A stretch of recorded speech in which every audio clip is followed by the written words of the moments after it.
a partir do versículo 15 é o 30.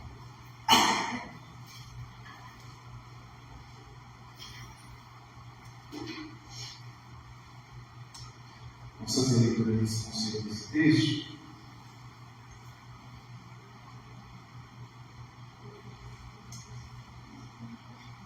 Traziam-lhes também as crianças para que as tocasse, e os discípulos, vendo, os repreendiam. Jesus, porém, chamando-as para junto de si, ordenou: deixai-me a mim os pequeninos, e não os embaraceis, porque os pais é o reino de Deus. Em verdade vos digo que quem não receber o reino de Deus como uma criança, de maneira alguma entrará nele. É o nome de posição e cultura. Comece e farei claridade de terreno. Respondeu-lhe Jesus: por que me chamas bom? Ninguém é bom, senão um que é Deus. Guarda os mandamentos: não adulterarás, não matarás, não furtarás, não dirás falso testemunho, honra teu pai e tua mãe. Replicou ele: tudo isso tenho observado desde a minha juventude. Ouvindo Jesus disse: uma coisa ainda te falta: vende tudo que tens, dá aos pobres, e terás um tesouro nos céus, e depois vem e segue. Mas, ouvindo ele estas palavras, ficou muito triste, porque era riquíssimo. Jesus, sendo assim triste, diz: não simplesmente entrarão no reino de Deus os que têm riquezas. Porque é mais fácil passar o caminho pelo fundo de uma agulha do que entrar um rico no reino de Deus. E os que dominam do céu, sendo assim, igual se está. Eu digo que ninguém que tenha deixado casa, a mulher, o irmão, o pai, seu filho, por causa do reino de Deus, e não receba no presente muitas vezes mais, e no mundo todo a vida eterna. Vamos orar, queridos, mais uma vez. Eu quero que você faça a oração. Aproveite para estar orando pelos nossos irmãos que estão em viagem, que estão fora aqui do Distrito Federal. Agradeça a Deus pelo restabelecimento do marido da irmã Ida, aqui de Alta. E ore mais um pouquinho, pedir ao Senhor que fale com você essa palavra, essa meditação essa noite.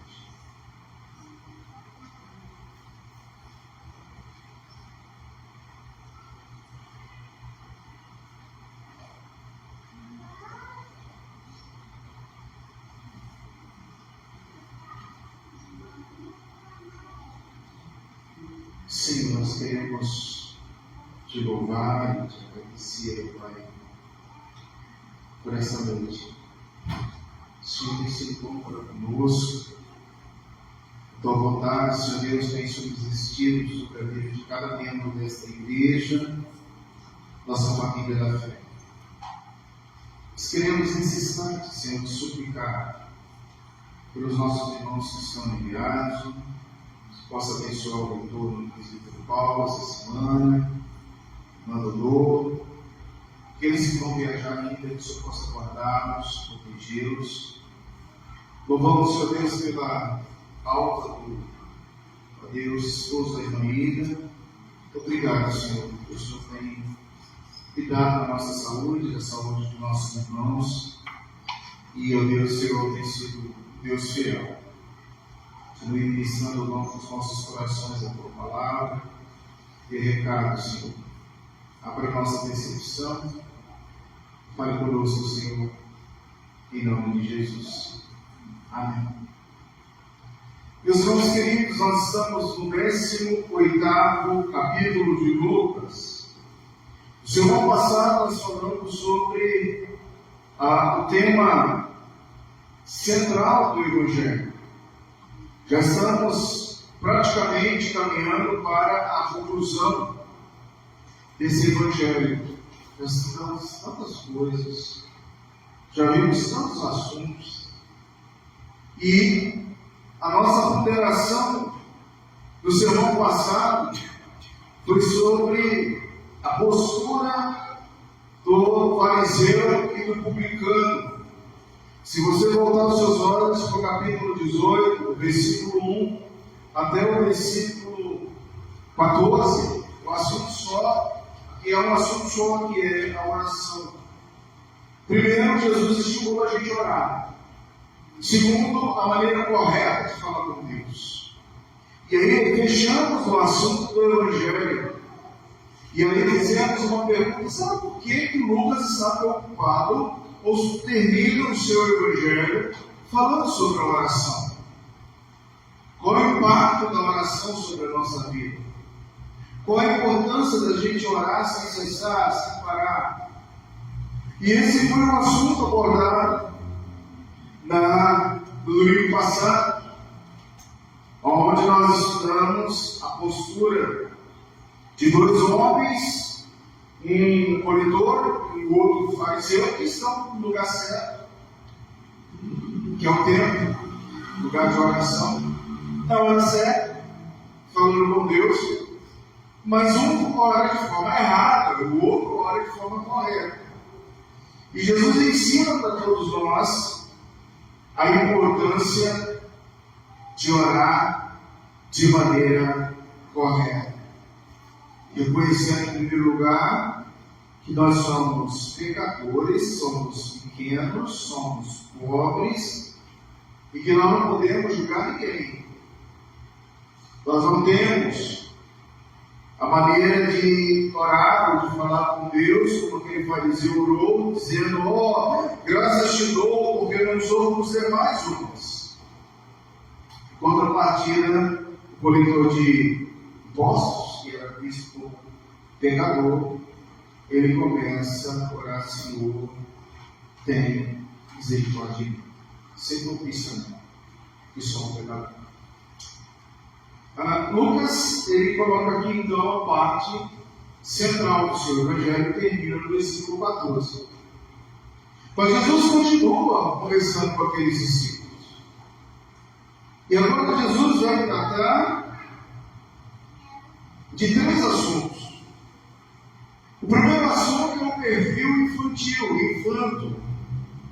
O segundo assunto é o perfil do jovem.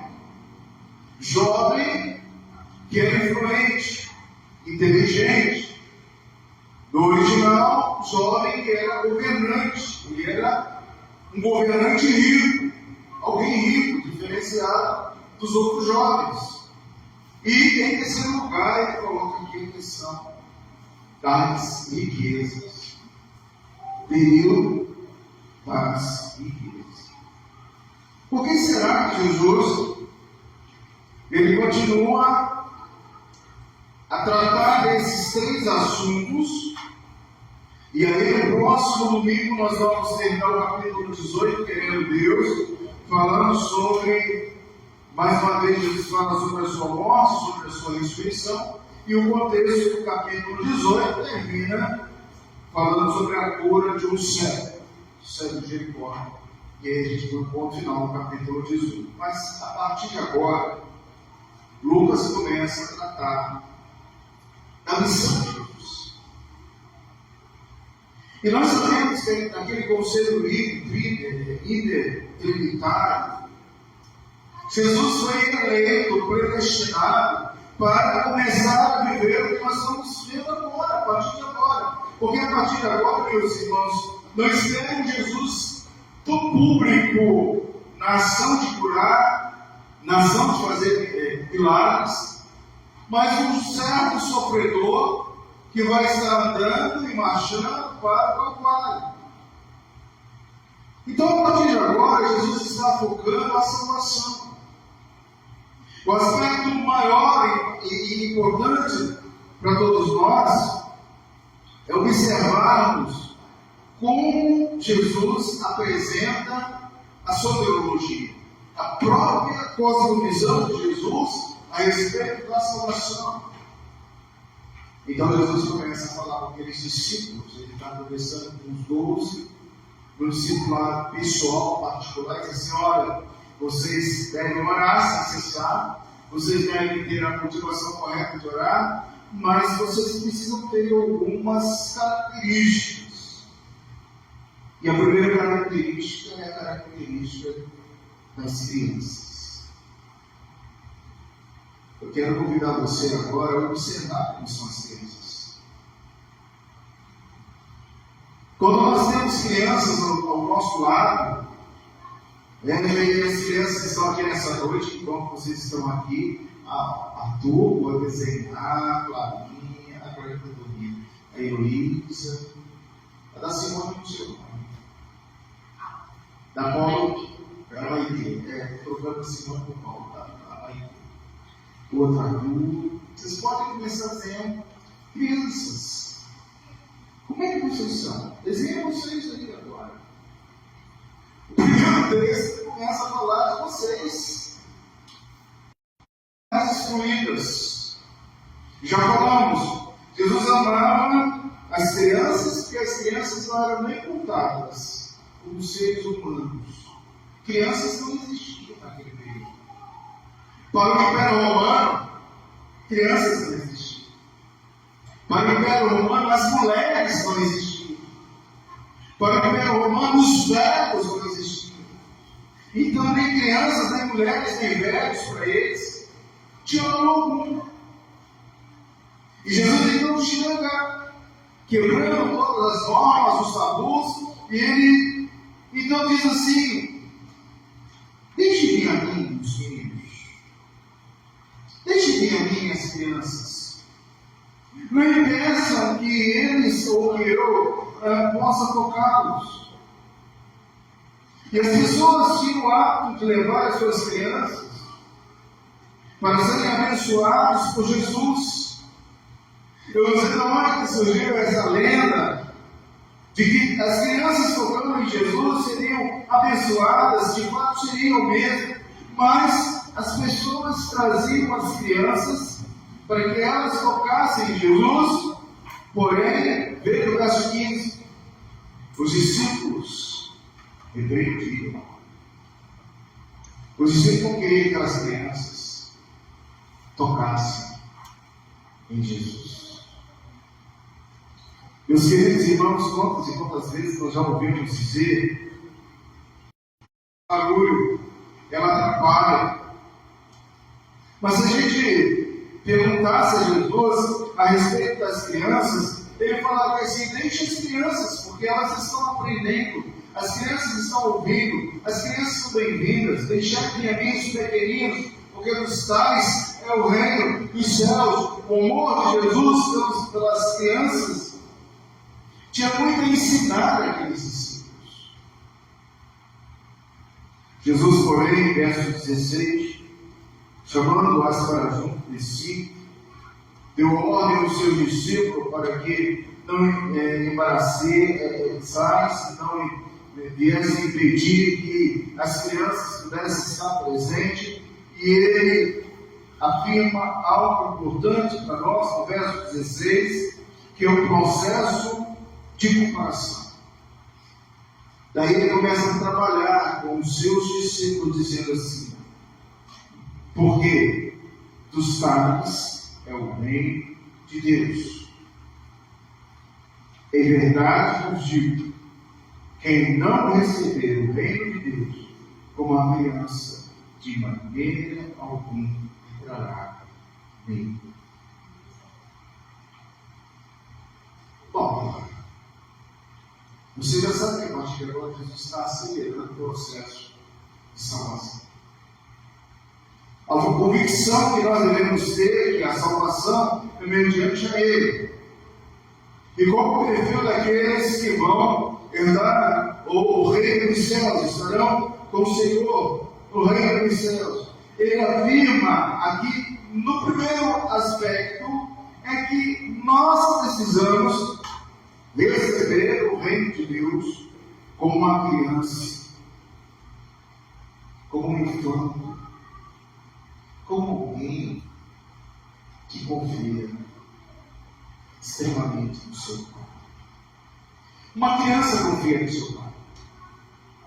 O menino tem o pai, o seu herói, até certa idade. Você lembra quando o seu pai era tudo para você? Talvez quando você tinha seus 5, 6, 4 anos, o seu pai tinha uma grande importância para você. Meu pai, meu herói, meu pai, meu companheiro, eu quero estar com meu pai. Mas o tempo passou e você então perdeu essa vontade de estar com o seu pai deixou de ser o seu herói, o seu pai deixou de ser o seu companheiro, o seu pai deixou de se pensar confiança, você teve que ganhar o mundo, você teve que viver outras coisas, e o seu pai foi ficando de lado, até que um dia você se transformou em adolescente, e você disse, pai, não precisa mais, por favor, me deixa aqui, porque os meus coleguinhas eram os pais mais para a escola, e tal, tá bom aqui, pai. E isso aconteceu. Mas no mundo espiritual, irmãos, o que é a gente reconhecer?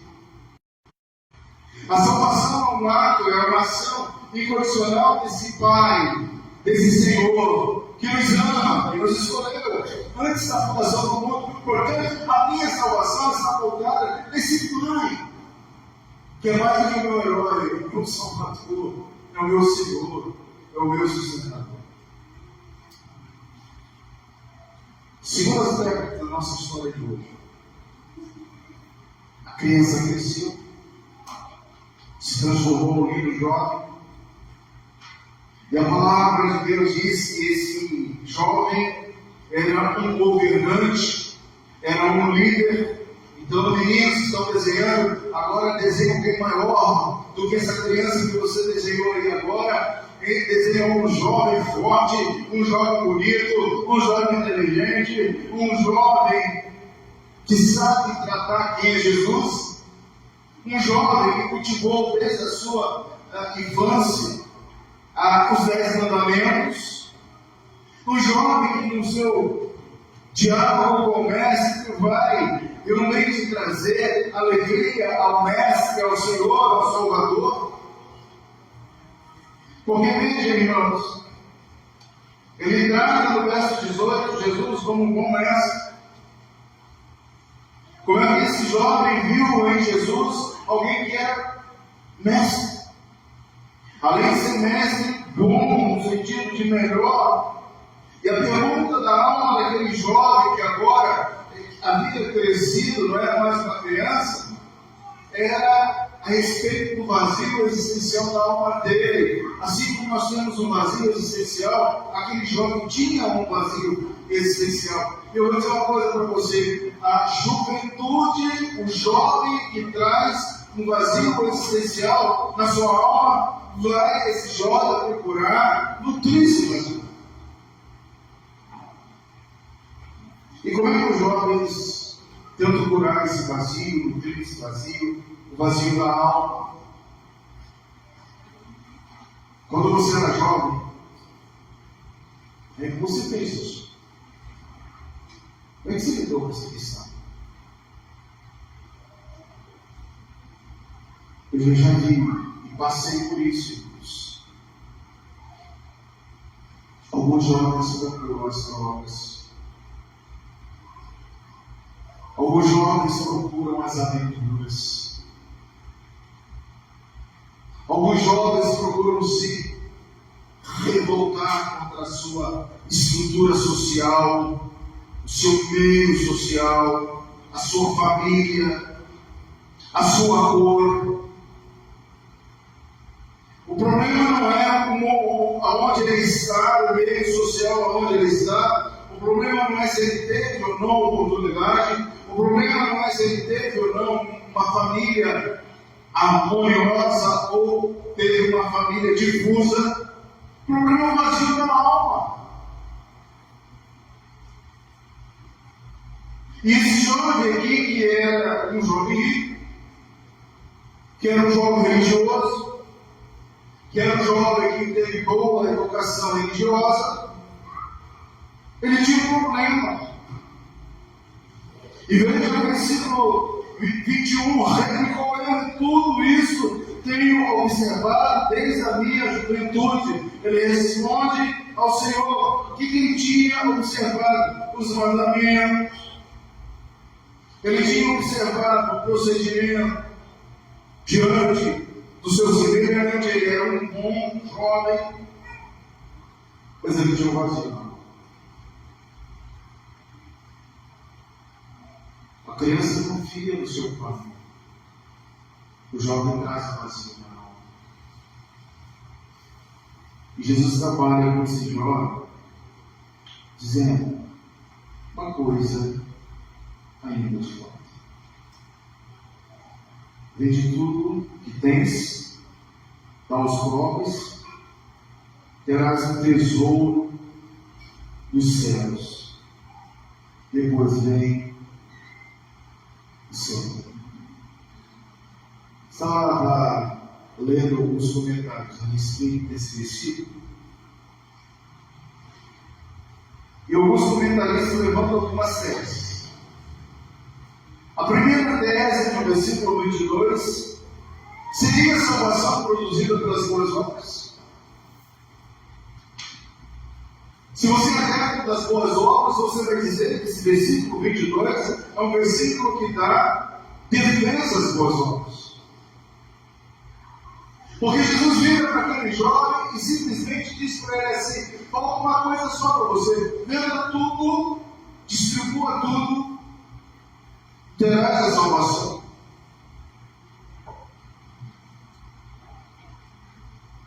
Em hipótese nenhuma, Jesus está pegando agora essa questão da ação das boas obras para qualificar a salvação que está plenamente nele. Jesus está trabalhando da autossuficiência daquele governante jovem, na riqueza que ele possuía, do índice de conhecimento intelectualizado daquele jovem possuía a respeito da religião. Ele está falando assim: falta só uma coisa, você rendesse a esse Deus, rendesse de todo o coração.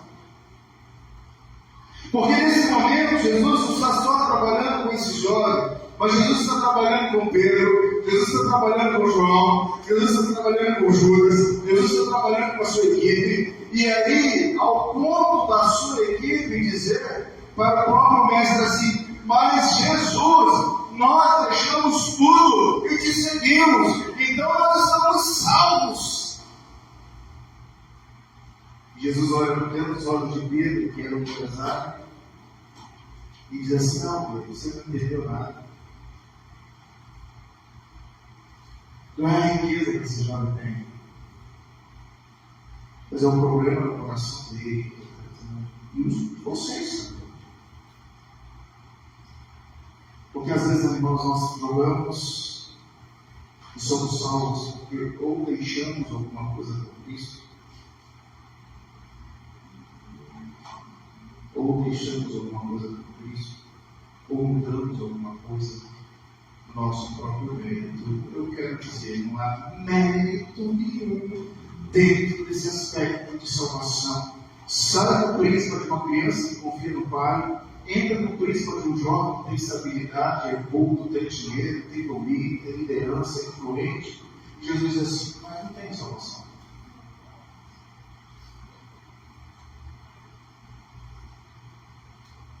Verso 23, irmãos, diz que aquele jovem ficou muito triste, porque ele era riquíssimo. E foi embora. O tutorial dos comentaristas nesse versículo é: a gente fica numa expectativa. Quantas vezes eu já ouvi pastores pregando, e até mesmo eu pensei: esse jovem depois mudou a sua vida, ele amadureceu, ele voltou para Jesus, ele entendeu o que Jesus tinha dado. A gente tem vontade muito de pensar assim, mas o texto não diz isso. E pelo contrário, se aquele jovem tivesse algum princípio de arrependimento, o texto seria mostrado para a gente, porque estamos falando do processo de conversão e salvação. Por que aquele jovem ficou rico, ficou triste, foi embora? Porque Jesus também ficou triste, porque se faltava alguma coisa. Felizmente, a gente pode, e mais a vontade a gente tem que dizer que esse jovem mudou a vida dele. Mas os sintomas, as faculdades deste é de que esse homem voltou a Jesus nunca mais. Teve o seu coração endurecido.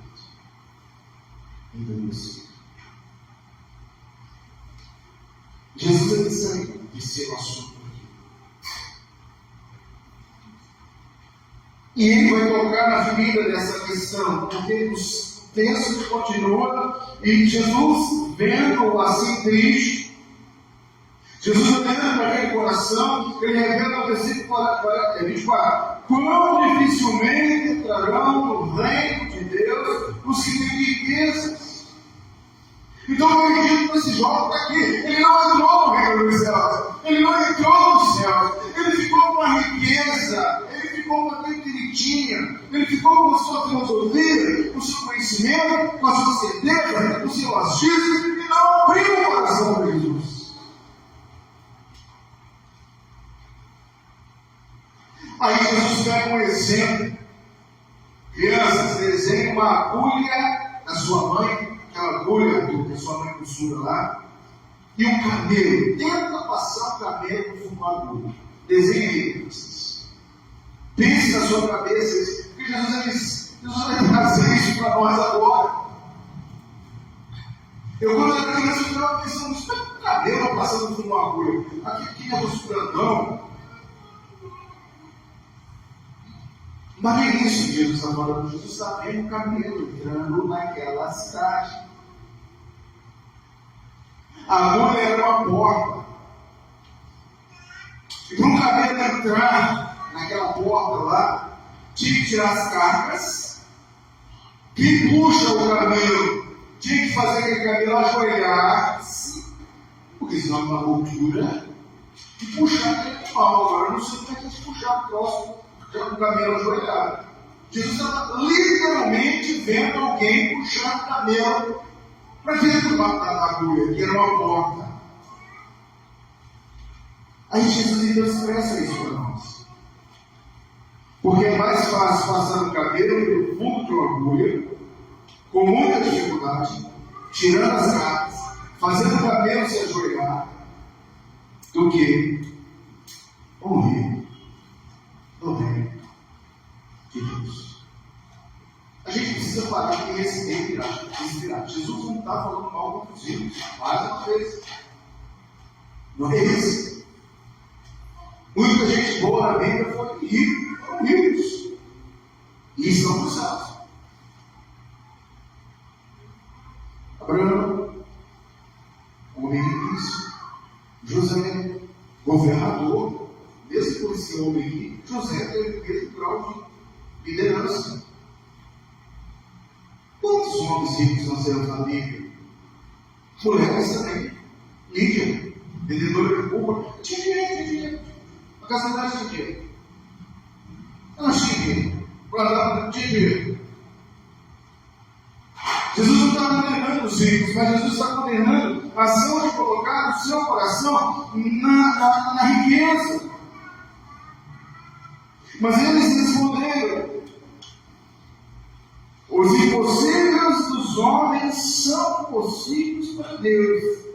E disse Pedro, o porta-voz de todos: eis que nós deixamos nossa casa e te seguimos. E respondeu Jesus: em verdade vos digo que ninguém aqui tenha deixado casa, mãe, irmãos, pais, filhos, por causa do reino de Deus, que não receba no presente muitas vezes mais, e no mundo por vir a vida eterna. Ouvimos hoje o professor falando sobre o perigo dos filhos. Um filho pode impedir os pais de servir Jesus. Um filho pode impedir até o casamento de ser cristão sempre. Eu quero terminar essa reflexão dessa noite, irmãos, dizendo que agora Jesus está pavimentando o aspecto da salvação e de forma prática. Vamos já aplicar esse texto. Se nós não formos como criança, havia naquela cidade um grande incêndio. As crianças estavam comendo. O fogo já estava consumindo toda a escola e a professora desesperada falava com uma menininha de Maria Chiquinha: sai daí, menina, sai daí, o fogo vai te pegar, sai daí, menina, corre daí. E a menina disse para a professora: escute, professora, está chegando os bombeiros. Ela: sai daí, isso vai pegar fogo, vai cair, sai daí, menina, sai daí, menina. E a menina disse: meu pai vai chegar, ele vai apagar esse fogo. Você confia em Deus dessa forma?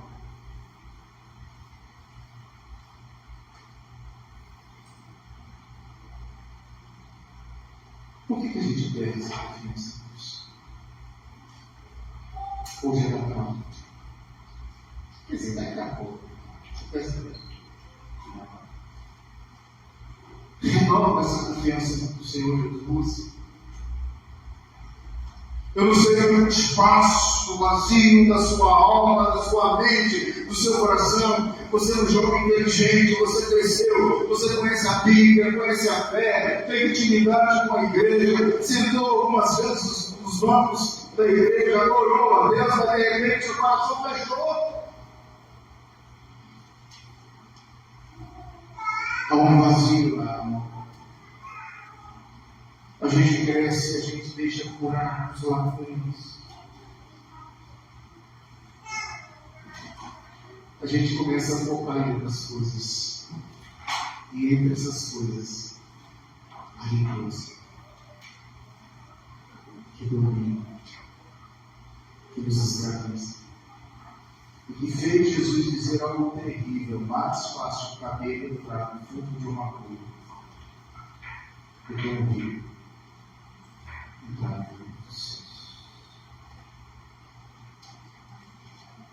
Se tiver que deixar alguma coisa, deixe, porque o Senhor está contigo. Você vai receber 10 vezes mais. Creia de todo o teu coração.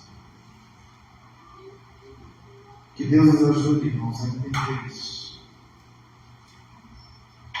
A contemplar o processo de soteriologia de forma diferenciada.